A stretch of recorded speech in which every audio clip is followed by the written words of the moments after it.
J'étais à la Sorbonne, à Paris. J'étais à l'université, je voulais rentrer à l'INSAS et puis j'avais pas encore eu le concours. Et j'avais très très peur de m'ennuyer parce que bon, c'est très théorique quand même l'université. Donc je me suis dit, je vais travailler sur un cinéaste vivant et puis je vais aller le rencontrer et puis ça se passe bien, je vais pouvoir peut-être travailler avec lui.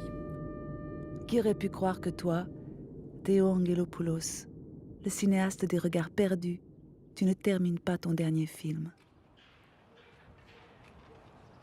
L'histoire se passait dans le port du Pirée. Des réfugiés arrivaient en masse et s'installaient là dans un bidonville. J'étais animée un peu par ces mêmes questions. Qu'est-ce que c'est qu'un cinéma politique? Est-ce que le passé est toujours passé? Est-ce qu'il n'a pas beaucoup à nous dire encore dans le présent? Est-ce qu'il ne nous permet pas de voir l'avenir? Toutes ces questions philosophiques qu'on partageait, voilà, qui ont fait qu'on s'est beaucoup plus vus. Et puis il m'a proposé de travailler sur son dernier film, Iali Thalassa en grec, donc l'autre mère. Et j'écrivais en parallèle un livre sur ce film en fait. Théo a toujours été un cinéaste prophétique. Et c'est vrai que plus je prenais des nouvelles de la Grèce, plus j'avais l'impression qu'on était en train de rentrer dans sa fiction.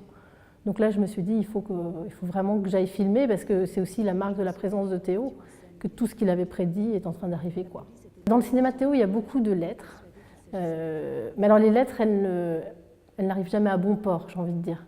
Dans Le paysage dans le brouillard, ce sont des enfants qui écrivent des lettres imaginaires à leur père qui n'existe pas. Dans L'éternité un jour, ce sont des lettres d'amour que le mari découvre une fois que sa femme est décédée. Dans Hélénie ou la terre qui pleure, la femme écrit des lettres à son mari sans savoir qu'il est déjà décédé.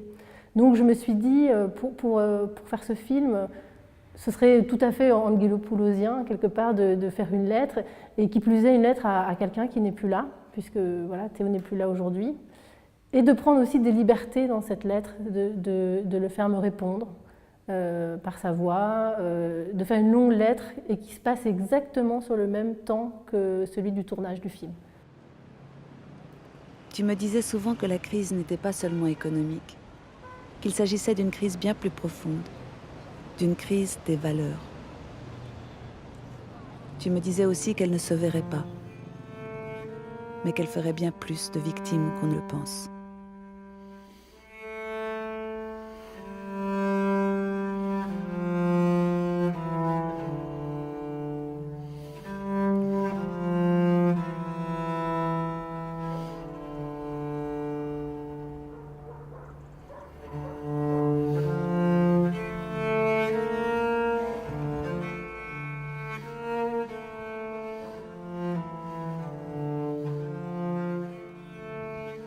Lui est revenu en Grèce pendant la dictature pour faire ses films.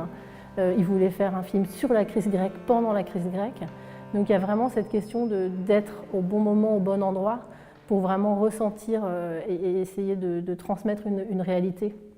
Moi, je travaille plus le son que l'image, finalement, dans mes films, parce que, en tout cas, c'est souvent le son qui est à l'origine de l'image, parce que je trouve que le son est d'une violence terrible. Et donc, pour parler de la migration et de la crise, c'était souvent le son qui me guidait, avant tout.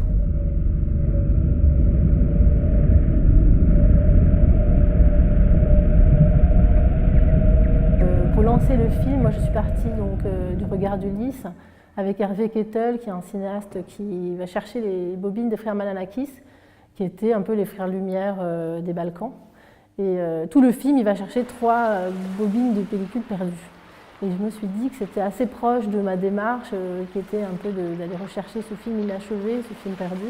Donc j'ai lancé mon film par cet extrait, où Hervé Kettel dit « The journey », donc le voyage, le voyage, le voyage. Et donc ça lançait un peu ma quête en fait. Je trouvais qu'il y avait un parallèle entre ces 2 histoires. Voilà. Parce que pour moi, Théo est toujours présent par ses films. Et voilà, pour moi, il ne fait pas partie de l'histoire du cinéma révolue. Pour moi, il est dans l'histoire du cinéma et il est dans l'histoire du cinéma d'aujourd'hui. Les frontières les plus importantes, c'est dans la tête. Les frontières entre l'un et l'autre. Pour recevoir le regard de l'autre, il faut abolir les frontières. Et le regard de l'autre, c'est important pour la continuation du monde.